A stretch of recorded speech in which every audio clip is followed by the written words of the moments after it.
What's up, y'all? It's your boy Beasley. Hope you all are staying positive and cool out there. I'm coming at you guys today with a new segment called Center Stage, which is really going to be my current events topics. Like, I'm still going to do Word on the Av, but Center Stage is going to be a segment where I just talk about like the current events and things that are going on in the week and things that kind of pique my interest. And I'm trying to be more consistent. I will say, after work, my energy is just so low, so that kind of makes it hard for me to film. And then my schedule's kind of all over the place with this job, and working from home is nowhere near as easy as you would think it would be. Like, my bed is right there, so I'm just like ready to lay down as soon as I get off work, even during my lunch break. Like, I usually like eat during lunch, and then after I take my actual lunch, I just go ahead and just lay down for a good 30 minutes.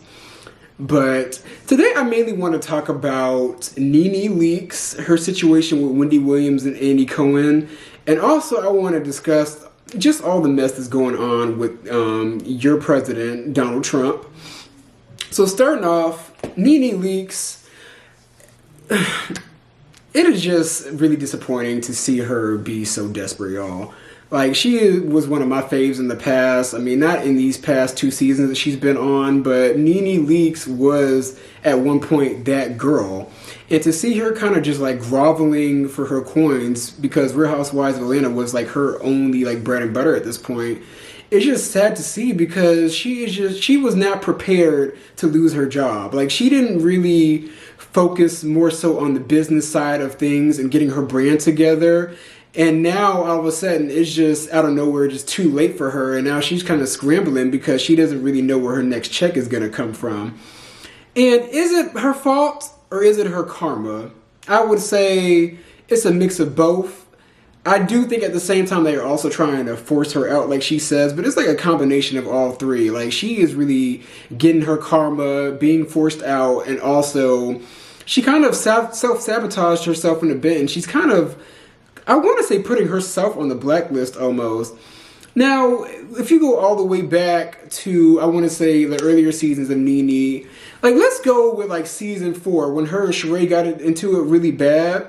After that season, she literally went up to Andy and probably the Bravo execs and was like, look at here. It's either her or me. And after that season, you did not see Sheree on the show. I mean, granted, Sheree really didn't have much going on anyways, but she made sure that she got Sheree off the show. And she also made it a history of her trying to get people off of the show that she had fallen out with. Like, she set up on Watch What Happens Live, which is Andy Cohen's talk show, if you don't know. She would usually sit on that show, and any girl that she had fell out with that season, she would try to get them put off the show. She first started that with Sheree, which actually worked, and she kind of realized she had power in having a say of who was on the cast and who wouldn't be on the cast that season. She did it to Cynthia, I think actually twice. Like, I don't even know why Cynthia clings onto her the way she does as a friend, because Nene, in the grand scheme of things, was never a good friend to Cynthia, if you ask me. She did it to Portia as well. Portia is another person that clings onto her friendship with Nene for whatever reason, but Nene has stabbed Portia in the back at least 3 times now. And on top of that, she's also tried to advocate and get Kenya off the show as well. Like, she was completely against Kenya coming back, but we needed Kenya to come back because what you have been giving Nene was boring.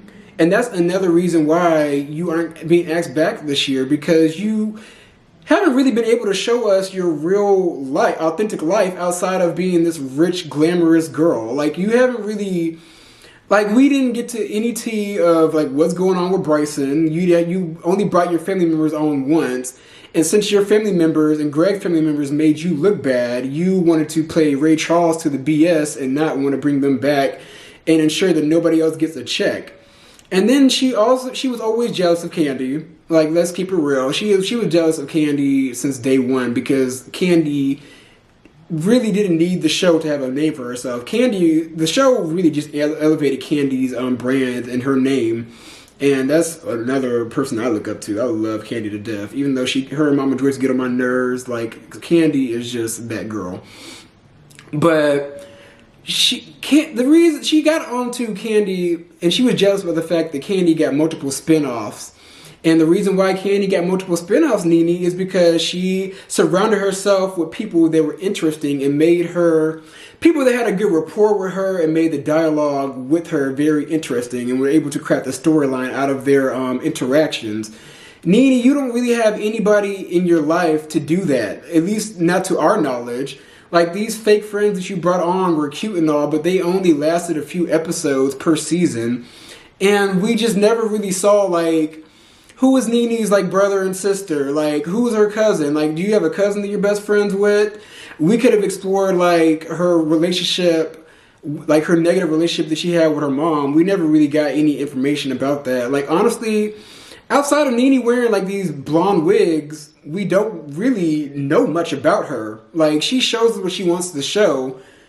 And it just goes to the fact that her whole entire career span on the Real Housewives has just relied on her being in conflict with somebody. And it has been said multiple times by numerous people, and it was brought to light by Funky Dineva, one of my idols, that she only works in conflict. And that's 100% true. Like, Nene, like, these people want to work with you, but you just haven't been able to bring or offer anything. Like, you haven't really, like, we don't know you. That's what it is, Nene. We don't know you, and I think somewhere along the way, like a few nose jobs along the way, you kind of just lost touch with your actual self. Like, the only Nene, the real authentic Nene left after season 2, y'all. Once that blonde wig got plopped on her head, that became a whole different person that we don't even really know. And I want to get into also Andy Cohen and Wendy kind of like low-key tag teaming her. So Wendy and Andy Cohen got on Watch What Happens Live, the virtual edition, and Andy's messy ass mainly asked Wendy, like, what do you think about this whole situation going on with Nene? Now, to Wendy's credit, even though she was very harsh, like, what she said I would never say to somebody that I would call a friend, but she said that Nene's basically boring. Like, what show are we going to watch? Nene Goes to Hollywood? Boring. Nene and Greg's Adventures? Boring. And I'm just like, yeah, that is going to be boring. Like, Wendy told no lies, but at the same time, it's like, Wendy, do you ever have any loyalty to anybody? Like, girl, like, now I was more so on Nene's side with this situation. Like, Nene has been there for you, but every single time that Wendy brings up Nene, like, she holds no bars on what she thinks about her. And I don't understand why Nene even considers her a friend, but really it's just a relationship of convenience, y'all.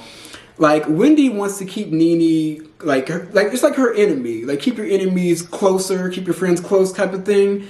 Like, Nene was supposed to get a talk show way back in the early 2010s. God, I feel kind of old even saying that. But in the early 2010s, like, Nene was well on her way to getting her talk show, and Wendy blocked that from happening. Like, Wendy didn't want to see any black woman get their own talk show that was similar to hers, which would have been about, like, makeup, fashion, and celebrity gossip. Like, that's exactly what Nene's talk show would have been about. And honestly, and me personally, I would watch a talk show for Nene. Like, I feel like that needs to be her next career move instead of being on a reality show, in my opinion. And that may be the reason why the universe is blocking her from getting on another reality show, because it's like, girl, it's time for you to graduate from this space and move into having your own thing. And I really think she should just pop up the camera and beef up her YouTube channel and turn that into a whole entire talk show. I'm going on a tangent, but Nene, like, that needs to be what your YouTube channel is. Like, give Wendy a run for her money. That girl is a hot mess right now. Like, her show was on the decline, and I guarantee you this will be Wendy Williams' last season, y'all. Like, she's allegedly back on that booger sugar, and she don't know how to act on camera anymore. But Wendy, Nene, that's what you need to do. Like, you need to turn your YouTube channel into a talk show. Like, you have all these celebrity friends and connects. You could bring on multiple celebrities and people to do interviews with, and just, like, kiki and drink wine and just have a good time. Like, we like to see Nene having fun. That's what Nene needs to do. We just need to see her having fun, partying, parlaying, and kicking it with other celebrities and getting into, like, gossip, and also talking about her personal opinions and views of the world. Like, I actually will tune in weekly to see that. Like, Nene, in my opinion, she's a celebrity, but she has a little bit of relatability left to where we don't really full on see her as a celebrity, if that makes sense. But that's my views on Nene Leakes. I hope she gets it together. Like, this will not be the last we see of her, but it's time to elevate and graduate from being a reality star. So now I want to move on to talking about Trump and everything that has just been going on with that clown of a president today. Like, the one thing I want to start with is him getting the coronavirus right before the election. Now, a lot of people think that this whole entire thing is a hoax, so he won't have to either like show up to the next debate or to draw sympathy from the audience, because nobody's feeling him right now. At least I'm not. I know I'm not. And I know most of Black America isn't. At least the Black Americans that know they're Black. But I feel like he has coronavirus. I do. I mean, just looking at him and the way he was just weathered in some of those videos I saw from the debate. But also, he's just irresponsible. Like, this dude literally came out the hospital waving the fans in a car full of people that probably don't even have the virus themselves. So you're getting more of your White House staff infected with this virus. And it's just like, what? Like, this man, you couldn't even get him to put on a mask at the beginning of this pandemic. And now all of a sudden, bam, you have coronavirus, but he's still not taking it seriously. And I low-key think this is a ploy to get America to see that, oh, this virus isn't as deadly as it is. Like, he's going to say, oh, I got the coronavirus, and look how great I am after just 1 week of quarantining. And even though he hasn't been quarantining, but like, he's just going to show us that, like, oh, this virus isn't as deadly and serious as people say it is. Like, I'm 74 years old and I'm as healthy and clean as a whistle. Like, that's literally what is going on. And then the fact that this man is holding our stimulus checks hostage. Now, granted, like, I'm getting up out there and I'm working. Like, I'm not unemployed anymore, even though, like, low-key, y'all, I miss being unemployed. Bitch, I was making more money on unemployment than I was from my actual salary. Like, I was just partying and parlaying like a little housewife, going out drinking in the morning, like staying up late, eating food. Like, I was having a good old time on unemployment. Like, that was a good old vacation, in my opinion. A paid vacation at that. But many other Americans don't have a job still. I have friends that still don't have a job still. And even though I'm blessed to have the job that I have right now, I don't like it. Like, I had to take it because nobody else was ringing my bells. I put in at least like hundreds of applications during this whole entire quarantine, and nothing budged with this one little inside sales job that I'm working that'll be a whole nother video in itself, y'all. But a lot of people are still unemployed, and then you guys offered an extra $300 and then snatched it away within a few weeks. You misled everybody that is still unemployed, and people's unemployment is running out. One of my friends who has been in corporate for years, she still can't even find a job right now.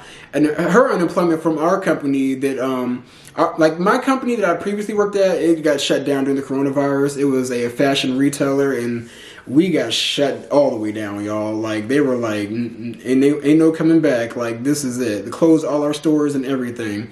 So she's out of a job right now, and her unemployment is running out. So it's like, how is she going to be able to even pay her bills, let alone keep her lights on? Like, what is going on? Like, you promised us this hefty check back in, I want to say, August. You guys have been going back and forth and back and forth. I don't think you guys were even trying that hard to reach an agreement. It's like both parties are just like spoiled, petulant children that don't really even want to do work. Like, I knew for a fact that whenever they sent the Senate home, I knew right then and there, I'm like, we're not getting a stimulus check. And now he's trying to hold it hostage until the election happens. Like, do you really think that's going to buy votes for you? Like, if anything, that's going to be, we're going to want to get you out even quicker.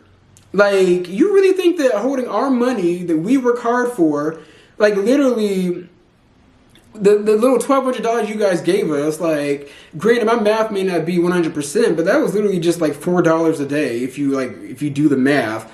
Like, what do you expect average working Americans to do with this little bit of money? This stimulus check, people were actually really looking forward to and dependent on it, as well as another boost in their unemployment, because people legit cannot find jobs. But I'm just the fortunate person that was able to find a job. But like, you literally think that we are going to want to vote for you after you're holding the money that is really rightfully sold to us hostage. And from what I've heard, that the original stimulus check actually could have been way more than what it was. It could have been everybody getting $2,400, but I low-key think he is using our other money that could have went to that stimulus check for probably like funding weapons or some stuff. I think he's like trying to fund like weapons of mass destruction or something that we don't really even need at the moment. That's just what I'm getting. Like, that's just how I feel this going with our other money, because like I worked in allocation, so I know how to allocate money. Like he's siphoning off the money that was rightfully owed to us to somewhere else, and he gave us a $1,200 check because he felt that people would be good with that. $1,200 is some people's rent. And we're relying on this second check to kind of boost the economy, because the economy is still in shambles.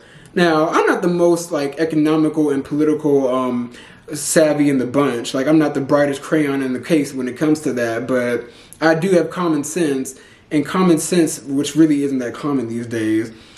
But I do have common sense enough to know that we're not going to be driven to vote for you just to get a stimulus check. Like, you got to do more than that, Donald.